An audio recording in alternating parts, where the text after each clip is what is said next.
हाँ जी, राम राम सा। आप सभी का आपके अपने YouTube channel Sumanlata Yadav Hindi classes में हार्दिक स्वागत, हार्दिक अभिनंदन। उम्मीद करती हूँ आप सब अपनी अपनी जगह कुशल मंगल होंगे। आ गए हैं आप सभी, फटाफट वीडियो शेयर कर दीजिएगा, चैनल सब्सक्राइब भी कर दीजिएगा। कैसे हैं आप सभी, वैसे ये भी बता दीजिए। हाँ, मैं ठीक हूँ आप सबकी दुआ से। राम राम। सभी का प्रणाम स्वीकृत कर लिया है मैंने।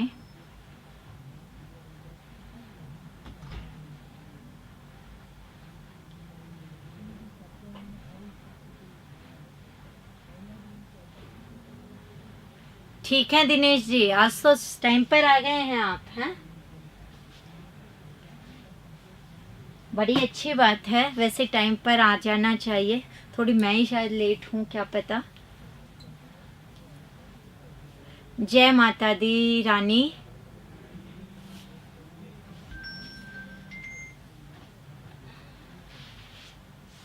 पढ़ाई वगैरह सब बढ़िया चल रही है जी। चलिए, आप लोग आ चुके हैं, वीडियो शेयर कर देना है, चैनल सब्सक्राइब कर देना, जो नहीं आए हैं उन्हें जोड़ लेना है। राम राम जी। बच्चों, आप सबको पता है हिंदी साहित्य के संपूर्ण पाठ्यक्रम की अपनी टेस्ट सीरीज चल रही है। इसी के क्रम में आज अपनी अगली टेस्ट सीरीज है, तो चलिए शुरुआत करते हैं। अच्छी चल रही है पढ़ाई, बिल्कुल अच्छी चलनी चाहिए, क्योंकि फर्स्ट ग्रेड तो अब ज़्यादा दूरी पर है भी नहीं, तो बिल्कुल आपको ध्यान रखना है यहाँ से। चलिए शुरुआत कर लेते हैं हम यहाँ पे।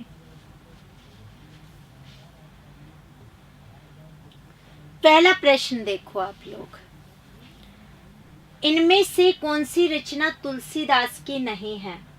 पार्वती मंगल, जानकी मंगल, रुक्मणी मंगल और बरवे रामायण।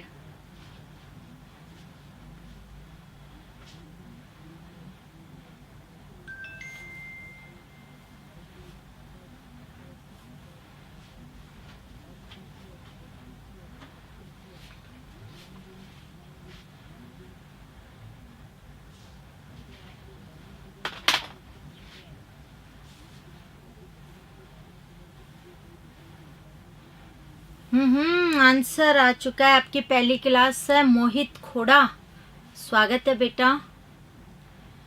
आप आंसर मुझे बता रहे हैं रुक्मणी मंगल, सी डी बरवे रामायण। जी ज्योति, मैंने कुछ ज़्यादा नहीं पढ़ाया है, शुरुआत है, पहला क्वेश्चन है। ओके गौतम लाल जी, आप सिर्फ गुड नाइट बोलने आए थे, थैंक यू। आपको भी शुभ रात्रि, थैंक यू। आपको क्लास अच्छी लगती है। चलो शुरुआत कर लेते हैं। आपने क्लास लिए कुछ शो क्यों नहीं हो रहा है मुझे नहीं पता है। एक बार अगर पुरानी ली है तो ऐप डिलीट करके वापस से इंस्टॉल कर लीजिएगा जी। अगर हम लोग बात करें रुक्मणी मंगल, ये नहीं है इनकी रचना रुक्मणी मंगल। अगर बात करें यहाँ पर जानकी मंगल, पार्वती मंगल और राम लल्ला नेचू खंड काव्य रहे हैं तुलसीदास जी के। रुक्मणी मंगल इन्होंने नहीं लिखा था। बहुत बार मंगल मंगल के नाम से हम गड़बड़ हो जाते हैं, तो रुक्मणी मंगल फिर किसकी रचना आती है ये पूछ लिया जाए तो नंददास जी की है क्या? जरा जल्दी जल्दी बताओ।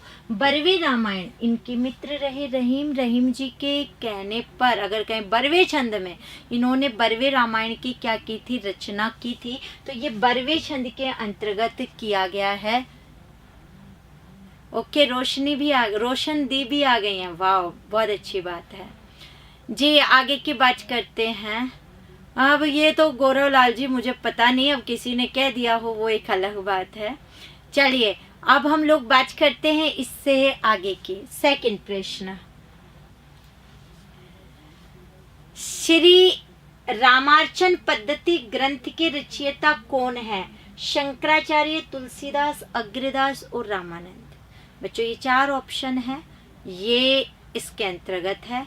देखिए ज्योति मीना, थ्योरी तो मैं नहीं पढ़ा रही हूँ फिलहाल, लेकिन हाँ क्वेश्चनों के माध्यम से ज़रूर कोशिश की जा रही है कि आपके वो टॉपिक्स क्लियर हों जितना पढ़ रहे हो। मैं ठीक हूँ राजपाल जी? ए और बी और डी बहुत ही आंसर दे दिया आपने। वीडियो शेयर कर दीजिएगा। डी डी डी सी ए, अब सब डी पर आ रहे हैं। बिल्कुल, श्री रामार्चन पद्धति ग्रंथ की बात करें तो बिल्कुल रामानंद जी का ये ग्रंथ है। इसमें इन्होंने अपनी पूरी गुरु परंपरा दी है। तो रामार्चन पद्धति ग्रंथ के रचयिता कौन है? रामानंद है। तो बिल्कुल आंसर 4 नंबर इसका सही आएगा। सी नहीं आएगा, अग्रदास जी नहीं आएगा इसका आंसर।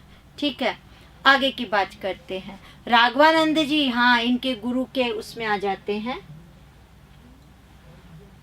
मूल गोसाई चरित के रचयिता कौन है? नाभादास, ये भय है, मैं यहां भी लिख देती हूँ।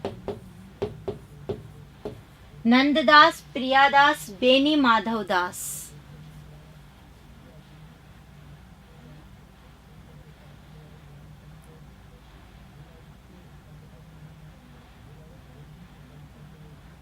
वेरी गुड आंसर है। पप्पू भाई भी आ गए हैं। ओके, तीसरे का एक है, गंगा कह रही हैं। एम भी कह रहा है फर्स्ट है। ओके, नहीं, नाभादास ने तो भक्तमाल लिखा है। ये है मूल गोसाई चरित। मैं आपको बता देती हूँ, ये वर्णित भी है मूल गोसाई चरित में कि तुलसीदास ने अपना रामचरित मानस जो है वो सबसे पहले रसखान जी को क्या किया था? सुनाया था। अगर हम लोग यहाँ पर बात करें, बेनी माधव दास द्वारा रचित है मूल गोसाई चरित। तो आंसर क्या है इसका? 4 नंबर। 4 नंबर इसका आंसर है। रज्जब ने दादू की रचनाओं का संपादन किस नाम से किया था? या मैं ये कहूँ, रज्जब ने दादू की रचना पूरी कौन सी की थी? पूरा किया था, तो उसी नाम से फिर वहां पर आगे आ जाता है। तो देख लीजिए जरा एक बार आप, किस रचना को पूरा किया रज्जब ने संपादन के साथ साथ। हेलो परमानंद, झारखंड से स्वागत है बेटा आपका। बी, सी, जप्पू जी, लगभग बच्चों के आंसर सही हैं। कुछ बच्चे आंसर गड़बड़ कर रहे हैं, शायद ध्यान से पढ़ा नहीं, ये रीजन हो सकता है। किरण यादव 3rd ग्रेड का रिकॉर्डेड कोर्स डाल रहे हैं, मैंने कह दिया है आज। एक्चुअली कई बच्चे कह रहे हैं पुराना वाला मत डालो, तो वो नए वाले वीडियोस थोड़े वापस से कट हो रहे हैं, तो उसमें वो टाइम लगेगा फिर। बाकी मैंने बोला है कि कुछ तो पुराना वाला ही डाल दो आप, ठीक है। चलिए, अंगवधु। जप्पू जी बेटा गुरु नानक जी का ग्रंथ है, और मैं आपको बताऊं इसमें नानक जी का पूरा क्या माना जाता है? जीवन दर्शन माना जाता है।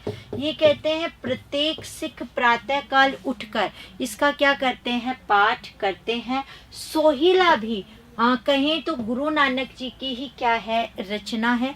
अंगवधु जो है ये बिल्कुल दादू जी की है।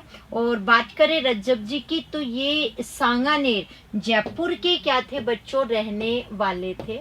और आप जानते हैं जीवन पर्यंत दूल्हे के वेश में रहने वाले जो संत हैं वो रज्जब जी को माना जाता है। और आप एक पंक्ति पढ़ लेते हैं, रज्जब ने गजब किया सिर पर बांधा मोड़। तो वो पंक्ति भी किसके लिए ही कही गई है? दादू द्वारा रज्जब जी के लिए। तो ये सारे के सारे क्वेश्चंस यहाँ से बनते हैं जो मैंने आपको बताया है। तो आप ध्यान रखना, अंगवधु को पूरा किया है इन्होंने। इनमें से किस कवि ने लक्षण ग्रंथ नहीं लिखा? देव, पद्माकर, ये पद्माकर है, भूषण और बिहारी। ये 4 ऑप्शंस हैं आपके लिए। ओके, आज एकादशी है। हाँ, दादू के शिष्य हैं वो। नहीं, मैंने व्रत नहीं किया है। बिल्कुल नीलू, सतह से फतेह तक ही जाओगे अगर ढंग से पढ़ लोगे तो। वेरी गुड, बहुत ही अच्छा आंसर दिया है आप लोगों ने सोच समझ करके। बिल्कुल, अगर हम लोग बात करें लक्षण ग्रंथ, लक्षण ग्रंथ किसे कहते हैं, तो जो रस छंद अलंकार काव्यांगों पर जो ग्रंथ लिखे गए, काव्य के अंगों पर, वो लक्षण ग्रंथ थे। रीतिबद्ध जो कवि थे उन्होंने लक्षण ग्रंथ लिखे थे। तो अगर बात करें, जैसे देव ने लिखा था रस पर, रस विलास वगैरह आप पढ़ते हैं। पद्माकर जी ने भी लिखा था जगत विनोद, पद्माभरण आप जानते हैं, ये इनके लक्षण ग्रंथ ही थे।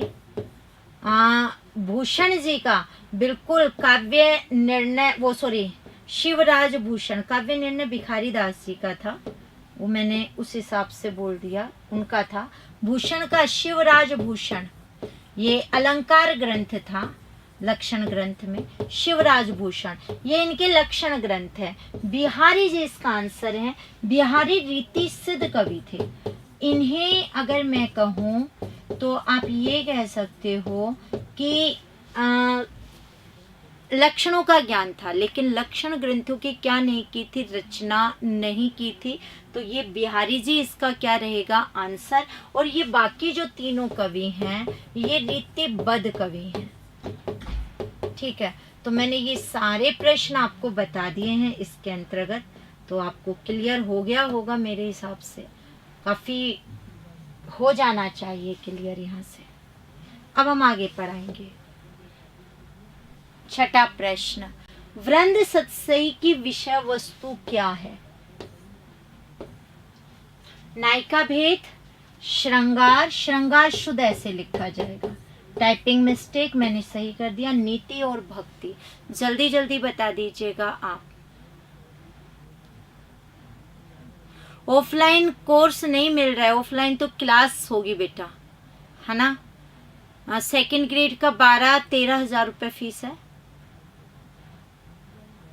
मॉडल पेपर अभी नहीं आया, आने वाला है मॉडल पेपर। जल्दी जल्दी आंसर दें आप मुझे, वीडियो शेयर कर देना।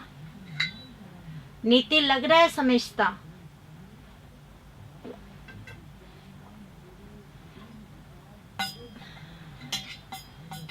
जी महेंद्र जी डाल देंगे आपके नए वीडियो। गलत हो गया तो कोई बात नहीं, लेकिन आगे नहीं, बस मैं बता रही हूँ, कोशिश थ्योरेटिकल पार्ट भी आपका चल ही रहा है, तो वो चीज़ है। किरण ठीक है, मैं अभी आपको डलवा दूंगी पुरानी वाली, पर ये मत कहना ये हमने पढ़ा, वो चीज़ें हैं, नए तो वीडियो कटने में टाइम लगेगा, हालांकि व्याकरण सेम है। क्या बताना है प्रियंका, आपने आंसर दिए हैं ABC, ये तो बहुत ही ज़्यादा है। वीडियो सॉल्यूशन नहीं चल रहा है तो एक बार ऐप डिलीट करके फिर से डाउनलोड करना। वृंद सतसई रचनाकार वृंदी हैं। अगर कहीं नीति, बिल्कुल नीति ग्रंथ लिखा है इन्होंने, ये नीति से संबंधित है। ओके फातिमा नौशीन। रीति काल में क्या था, मतलब विशेषता, मुगल वैभव अपनी चरम सीमा पर था, राज दरबारों में वैभव, भव्यता और अलंकरण प्रमुख था, राजा कवियों तथा कलाकारों को प्रश्य देते थे। प्रश्य मतलब आश्रय, और उपयुक्त सभी, तो प्रश्रय आश्रय से है।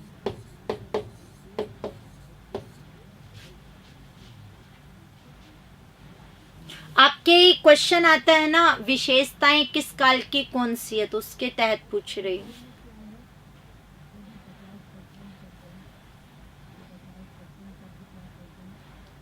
आंसर एक ही सुर में बोला है आप लोगों ने। रीड की न्यू बुक आ जाएगी, दोनों को एक साथ निकलवा रही हूँ लगभग 10-1 दिन में, मेथड और व्याकरण जो आपके सिलेबस में उसके अनुसार। Thank you Sangeeta. D answer बता दिया बिल्कुल। देखो, मुगल वैभव अपनी चरम सीमा पर था। रीतिकाल का टाइमिंग 1700 से 1900 संवत का टाइमिंग है। तो मुगल काल बिल्कुल अपनी चरम सीमा पर था। राज दरबारों में वैभव, भव्यता और अलंकरण रूप था ही। और अधिकतर जो कवि या कलाकार थे वो राजाओं के आश्रय में रहते थे। तो ये सारे ही इसकी विशेषताएं। तो उपयुक्त सभी। असत्य कथन को चुनो। 4 ऑप्शंस हैं आपके लिए, देख लीजिए, आंसर दे दीजिए।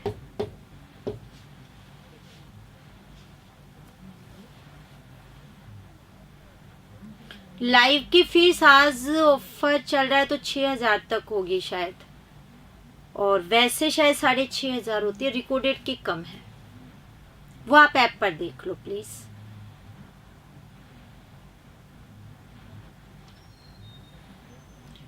जी संजू जी,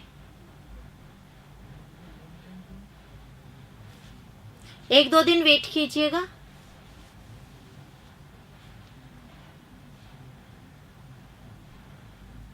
बी और डी आंसर दे रहे हैं आप लोग। सेकेंड ग्रेड के मॉडल पेपर बिल्कुल निकालूंगी। हाँ रेणु, ये सही है। ऑफलाइन की जैसी फीलिंग ऑनलाइन में आप लोगों को आती है, क्योंकि मैं पूरा कंटेंट जो है वो पूरा वैसे के वैसे पढ़ाती हूँ। वेरी गुड गौरव, बहुत अच्छा है बेटा। आंसर मेरे पास आ रहे हैं बी और डी। अब आने शुरू हुए हैं। बी और डी, 2 में से गड़बड़ हो रहा है। असत्य कथन है यहाँ पर कौन सा? ये हमने पिछली बार भी शायद लिया था। 2 है। अभी ये तो मैंने बता ही दिया, ये रीति सिद्ध है। अब ये तो क्लियर हो जाएगा। और ये रीति मुक्त है। तो 2 कथन गलत है। और अब आप ये चीज नहीं भूलेंगे, राइट? आंचलिक रचनाएं किससे संबंधित होती हैं? अगला प्रश्न। बी और डी दोनों कर दिए। अदरवाइज कोई बी बता रहा था, कोई डी, अब कुछ ने दोनों भी बताए हैं।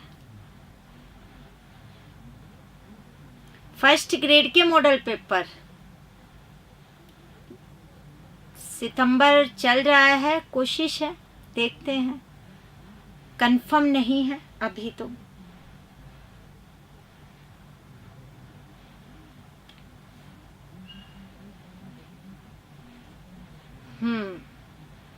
C B.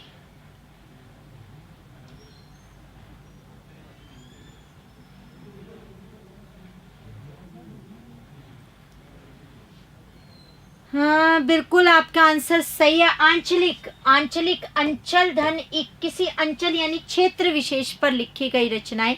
जैसे आप आंचलिक उपन्यास वगैरह पढ़ते हैं, फणीश्वर नाथ रेणु का माना जाता है पहला आंचलिक उपन्यास मैला आंचल, राइट? तो क्षेत्र विशेष पर, पूर्णिया वगैरह पर आधार बनाकर उन्होंने लिखा है, प्रति परिकथा वगैरह लिखा। तो क्षेत्र विशेष से संबंधित होती है।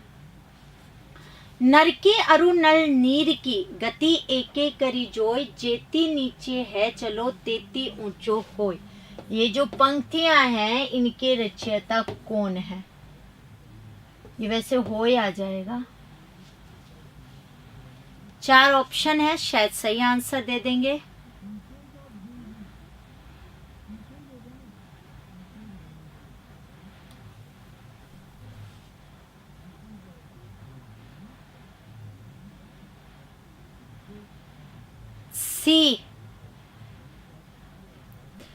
सी कर दिया। बिल्कुल बिहारी जी की पंक्ति है ये, 100%। सेल जो आपकी चल रही है 60% तक ऑफ, और कूपन कोड एक और है जिस पर इस 60 के अलावा आपको मिल सकता है ज्यादा ऑफर, गुरु 50 के लगा करके। 5 सितंबर से 7 सितंबर तक ये आपकी है। तो इसका मतलब अभी है आपके पास टाइम, तो आप बिल्कुल देख सकते हैं इसे। ये आपका ऑफर है, इसके अंदर आप देख सकते हैं यहाँ पर किस किस के क्या क्या है। रियल प्राइस ये है, ऑफर में ये इतने के आ रहे हैं, तो आप यहाँ पर देख सकते हैं। ये लाइव, ये यहाँ पर अगर बात करें लाइव का है इसके अंतर्गत, और इसमें बात करें तो ये रिकॉर्डेड है। रिकॉर्डेड के अंतर्गत क्लासेस आपको रिकॉर्ड की हुई मिलेगी। और बात करें रिकॉर्डेड के अलावा, हाँ रहीम जी की मिलती जुलती है, तो रिकॉर्डेड के अलावा अगर बात करें जो लाइव है, तो लाइव में दोनों है, लाइव और रिकॉर्डेड, और इसमें सिर्फ रिकॉर्डेड है, तो ये आप देख सकते हैं। अगला, ओहो, सरस्वती पत्रिका के संपादक कौन थे? आप टाइमिंग भी बताएंगे, जगह भी बताएंगे, सरस्वती पत्रिका कहाँ से प्रकाशित हुई थी।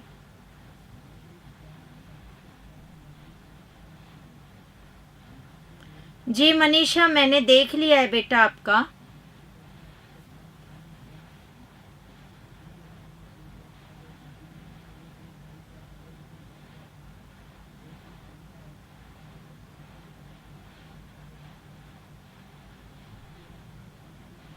जबलपुर से हैं रेनू आप? Okay, very good. कहाँ से प्रकाशित करवाई थी महावीर जी ने, ये भी जरा आप बताएंगे। काशी से, इलाहाबाद से, महावीर जी ने कहाँ से करवाई थी? इलाहाबाद, काशी एक ही है क्या, ये भी बता देना जी। अगर हम बात करें काशी से, बिल्कुल निकाली, और बात करें हम यहाँ पे, तो महावीर जी ने, महावीर प्रसाद द्विवेदी ने सरस्वती पत्रिका का संपादन किया था 1903 ईस्वी में। ये इसके संपादक रहे 1903 से 1920 तक, 20 तक इन्होंने इसका संपादन किया था। ये क्वेश्चन आ भी चुका है बहुत बार, तो 3 से 20 तक इसका संपादन किया था महावीर जी ने। समझ में आई बात? 1900 में इलाहाबाद से निकली, ये काशी से है महावीर जी वाला जो है, ठीक है। क्वेश्चन आ जाता है तो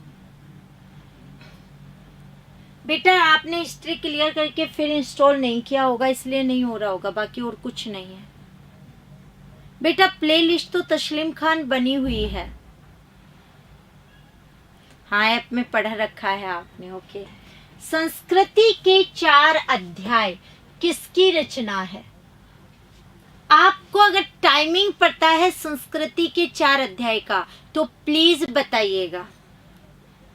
किसी को तो याद होगा ही, आज नीतू नहीं आई है अभी तक, समझता है। दिनेश, टाइमिंग क्या है संस्कृति के 4 अध्याय का, प्लीज बताइए जरा।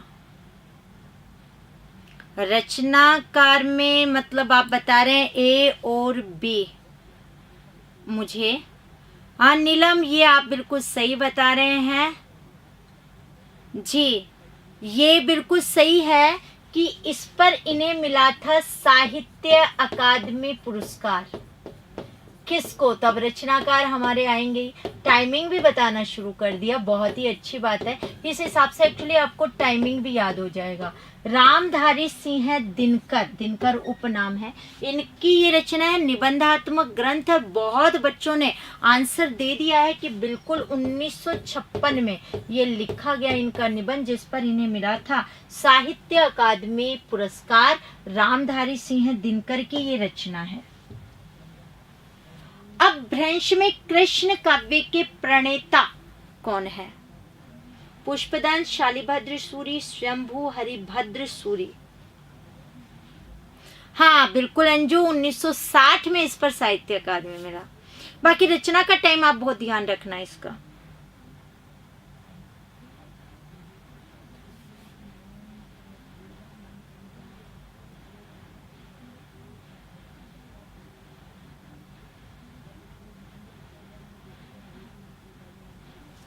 खड़ी बोली केवल सामान्य बोलियों के हिसाब से है, पढ़ना तो है ही। 18 हिंदी की बोलियों में खड़ी बोली है ही। आंसर आ रहा है ए और सी। घोषणा 59 में थी, वही है जैसे शुरुआत घोषणा और फिर मिला। बाकी आप देख सकते हैं वहां पर। टाइमिंग याद रखना आप 56। ए, वेरी गुड, बहुत ही अच्छा आंसर दिया ये आपने। कुछ ही बच्चों ने सी दिया है। अरे अपभ्रंश में कृष्ण काव्य, स्वयंभू तो रानी राम काव्य है। आपको याद होगा इन्होंने तो रामायण लिखी है, तो रामायण लिखी है स्वयंभू ने तो। पौम चरियु, तो ये तो राम काव्य हो गया। पुष्पदंत ने लिखा है महापुराण। महापुराण जिसमें महाभारत वगैरह का वर्णन, कृष्ण वगैरह को उस पर लिखा गया है। तो बिल्कुल आंसर जो होता वो कौन सा होता? 1 नंबर यहाँ से।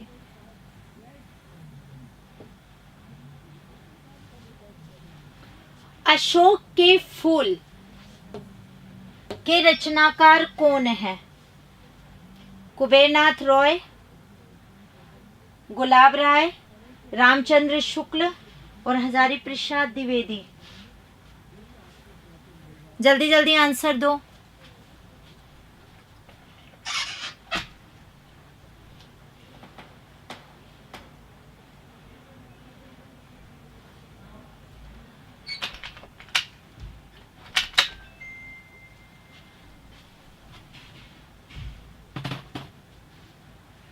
वेरी गुड, डी और सी।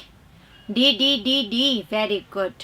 कुछ बच्चों ने सी भी बताया। नहीं, अशोक के फूल अगर बात करें, बिल्कुल हजारी प्रसाद द्विवेदी का निबंध है, ललित निबंध, प्रकृति प्रेम वगैरह पर लिखे गए ललित निबंध है ये इनका। तो डी आंसर सही है। भारत भारती के रचनाकार कौन है? गोपाल शरण सिंह नेपाली, नरेश मेहता, मैथिली शरण गुप्त और धर्मवीर भारती।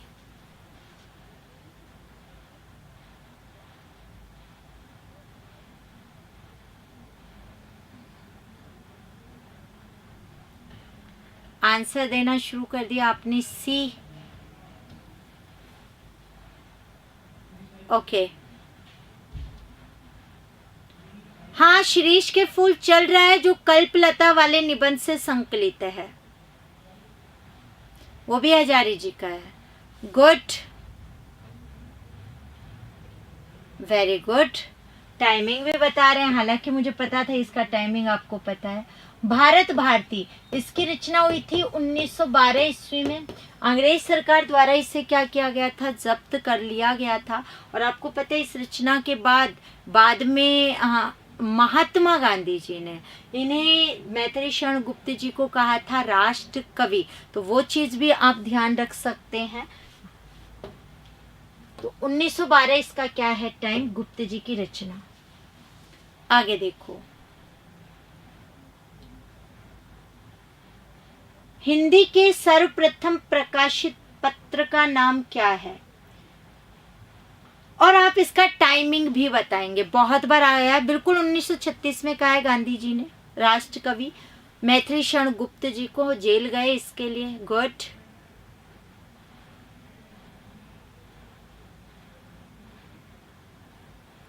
आप आंसर बहुत दे रहे हैं इसके। तो बी और सी।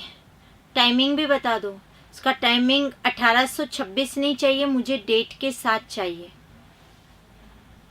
तारीख, उदंत मार्तंड किनका है? जुगल या युगल किशोर द्वारा थी ये। एक तत्सम शब्द है, एक तद्भव है, बस इतना सा अंतर है।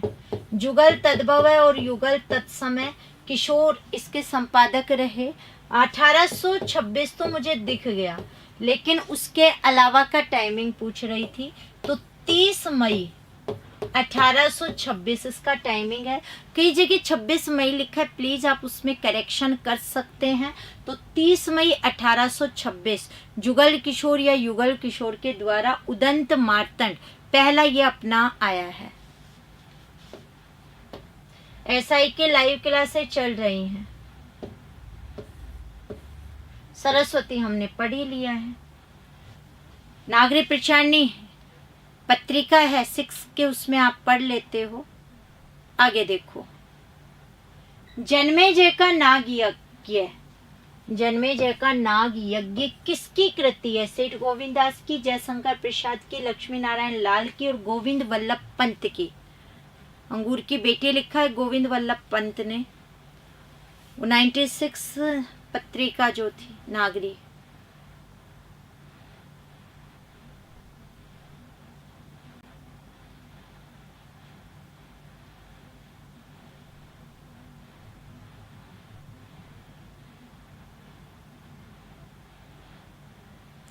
एसआई का बैच बेटा ऑफलाइन नहीं है, ऑनलाइन है फिलहाल। बी आंसर आप लोग दे चुके हैं मुझे। बिल्कुल जयशंकर प्रसाद का है जन्मे जय का नाग यज्ञ, पहले 8वीं क्लास में चल रहा था।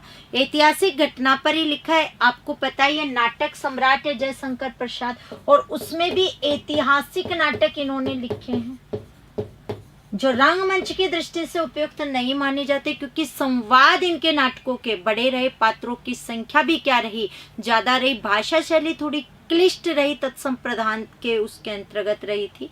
हालांकि ध्रुव स्वामिनी इन्होंने रंगमंच की दृष्टि से क्या किया था, लिखा था। हेलो बिनू,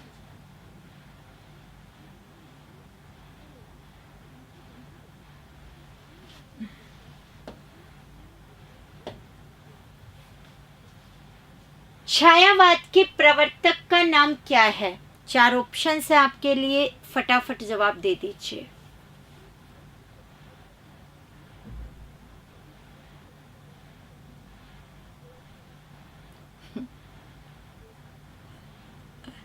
दिनेश ने तो आंसर दे दिया। बेटा आपको जो कोर्स लेना है प्लीज ऐप पर देखिएगा। ए, सी और डी बहुत ही आंसर आ गए। मुकुटधर पांडे, सी, फिर डी। बिल्कुल ए भी आ गया है। इतना तो ऐसा क्वेश्चन नहीं था कि आप लोग इतने कंफ्यूज हो गए।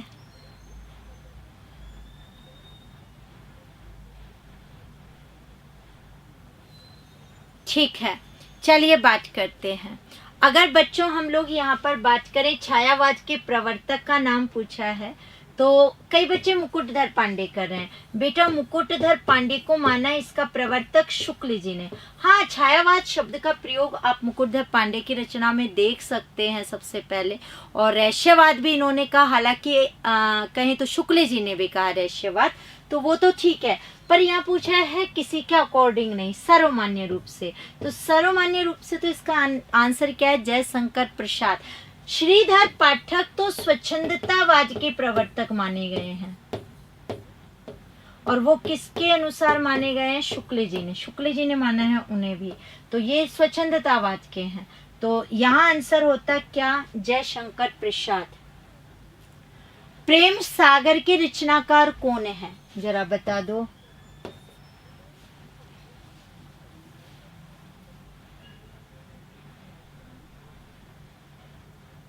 रुपए नहीं कट रहे हैं राजेंद्र, फिर कोशिश कर लो, कोशिश तो करनी होगी। सी, वेरी गुड, बहुत अच्छा आंसर दिया है। बिल्कुल, आप जानते हैं कलकत्ता के फोर्ट्स विलियम कॉलेज में लल्लू लाल जी रहे हैं वहाँ पर, और प्रेम सागर इनकी रचना है। और मैं आपको बता दूं, खड़ी बोली शब्द का प्रयोग जो करने वाले हैं वो भी कौन ही है, लल्लू लाल जी हैं। तो बिल्कुल आंसर है लल्लू लाल।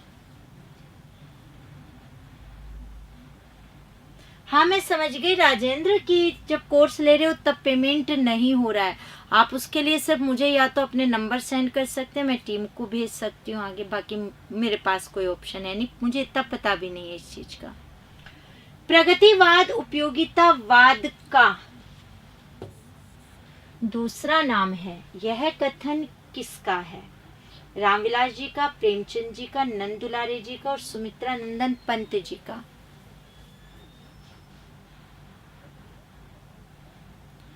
नेट की क्लास अभी चंदन जी पॉसिबल नहीं हो रही, हाँ, लेकिन नेट की क्लास बिल्कुल जल्दी ही मैं लाइव भी शुरू करूंगी, और वैसे भी हम यूट्यूब पर भी देखेंगे। फिलहाल यहाँ पर है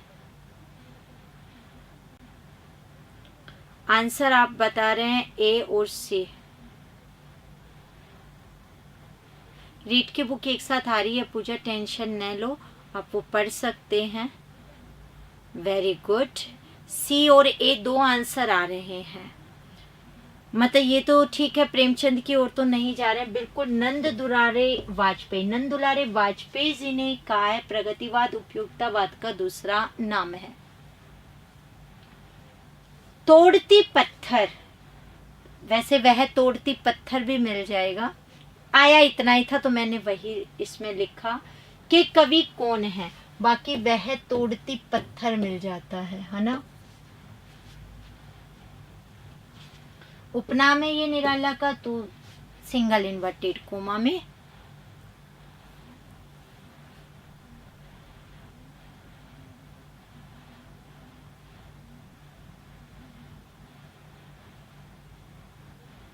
बिल्कुल आंसर सही है आप लोगों का।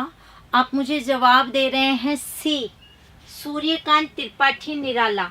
बिल्कुल सही है, वह तोड़ती जो पत्थर है वो सूर्यकांत त्रिपाठी निराला की क्या है, रचना है।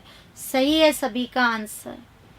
शिक्षक दिवस की आप सभी को भी शुभकामनाएं। जो जा चुका है, मेरे पास बहुत मैसेज है, बस मैं देख नहीं पाई हूँ एक को भी। बाकी मेरी तरफ से जिन्होंने भी प्रत्यक्ष या अप्रत्यक्ष रूप से मेरे पास भेजी हैं शुभकामनाएं, उनका तहे दिल से शुक्रिया। आप लोग ऐसे ही बढ़ते रहें आगे और एक अच्छा शिक्षक बने, और अच्छे शिक्षक बनकर हमारे जो भी इस समाज के कर्णधार हैं आने वाले, उन सबके नव जीवन का निर्माण करें, उन्हें अच्छी शिक्षा दें, संस्कार दें। हाँ बिल्कुल दिनेश, आपने भी भेजी होंगी, बहुत आए हुए हैं, शायद 400-500 मैसेज इकट्ठे हो रहे हैं। चक्कर में मैंने व्हाट्सअप देखा ही नहीं। अब मुझे ये नहीं पता है किसका क्या क्या आंसर, मतलब क्वेश्चन भी होंगे उसमें बीच में, मुझे नहीं पता है, तो देखेंगे। चंदन जी शिक्कर कब आऊँगी, देखते हैं। तो सबको बिल्कुल शुभकामनाएं हैं। मणिकर्णिका के लेखक कौन है? बहुत प्रसिद्ध रचना रही है मणिकर्णिका।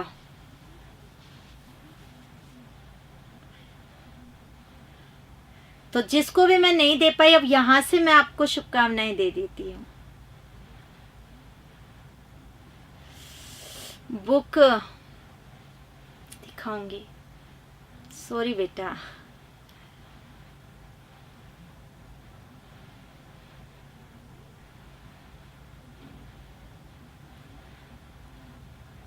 कोशिश करूंगी 1-2 दिन में बुक पर वीडियो आपको बनाकर डाल दूं। ए और सी 2 आंसर्स आप देख रहे हैं। ए लग रहा है, बिल्कुल ए लग रहा है नहीं, ए ही है,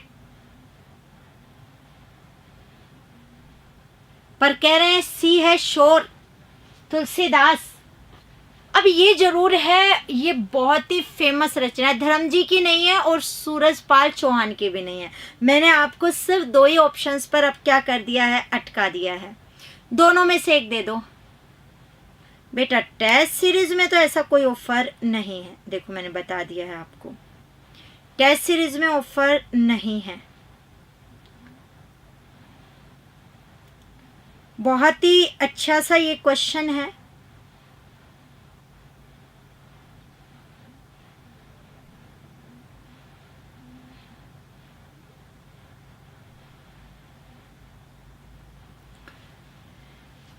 समझता कह रही तुलसीदास की नहीं है, इसीलिए तो प्रॉब्लम होती है, यही है। अरे ये वो तुलसीदास जी नहीं है, भक्ति काल वाले, एक दलित विमर्श पर लिखने वाले भी तुलसीदास हुए हैं। ओम प्रकाश वाल्मीकि जी ने भी लिखा है दलित विमर्श पर, और तुलसीदास जी ने भी लिखा है।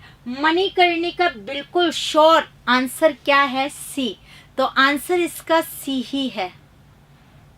ओ ऋषि वाह, आप नवोदय विद्यालय में शिक्षिकाएं हैं, पढ़े हैं। हाँ मुर्दिया, ठीक है। आपने सुना ही नहीं, कैसी बात कर रहे हैं, मैंने आप लोगों को पढ़ाया है। प्लीज आप दलित विमर्श एक बार चेक कीजिएगा। उपन्यास विधा के बाद आप जब आत्मकथा जीवनी पढ़ रही हैं, वहां आपको तुलसीदास की रचनाएं मिलेंगी, तो आपको पता चलेगा। तो तुलसीदास भक्ति काल का कवि है ये सोचकर तो आपने सबने हटा दिया होगा, इसीलिए मैंने ये क्वेश्चन लिया है। तो प्लीज ध्यान रखना, तुलसीदास जी आधुनिक काल में यानी अब के समय में अगर बात करें तो दलित विमर्श के एक बहुत ही प्रसिद्ध लेखक हुए हैं। तो आप जरूर एक बार इसे पढ़ें। गौरव लोहार कह रहे हैं मैं भी एक दिन आपके चैनल पर पढ़ाऊंगा। बिल्कुल स्वागत रहेगा, क्यों नहीं पढ़ाएंगे, जरूर। लेवल फर्स्ट के टीचर्स बन गए, बहुत अच्छी बात है आशा। पंच परमेश्वर कहानी के लेखक कौन है? कभी कभी पुराना पैकेट है ना, उसमें नया पदार्थ नजर नहीं आता है, ये कह सकते हो आप। ये क्वेश्चन मैंने इसीलिए ली। हाँ कोई बात नहीं, गलती होगी, लेकिन ये गलती एग्जाम में नहीं दोहराई जाएगी ना। अब आप लोगों से आप ध्यान रहेंगे। अरे तुलसीदास आधुनिक काल में भी है, दलित विमर्श के रचयिता है, तो आप ध्यान रखेंगे उस चीज को बेटा। ये तो सबका सही है, right. B Premchand, no doubt ये आपका सही होना ही था। हाँ, पहली कहानी प्रसिद्धि के रूप में आप कह सकते हो सरस्वती में जनवरी 1916 में प्रकाशित हुई। बाकी मैं आपको बता देती हूँ, आता तो नाम सोत का है, जो दिसंबर 1915 में सरस्वती में प्रकाशित हुई थी। बाकी यहाँ प्रेमचंद। कबीर परिचय के लेखक कौन है? रैदास, अनंतदास, पीपा, धन्ना। मेरी टेस्ट सीरीज फर्स्ट ग्रेड की भी है और सेकंड ग्रेड की भी है, ऐप पर आपको टेस्ट सीरीज में मिल जाएगा। Good evening. ए और बी?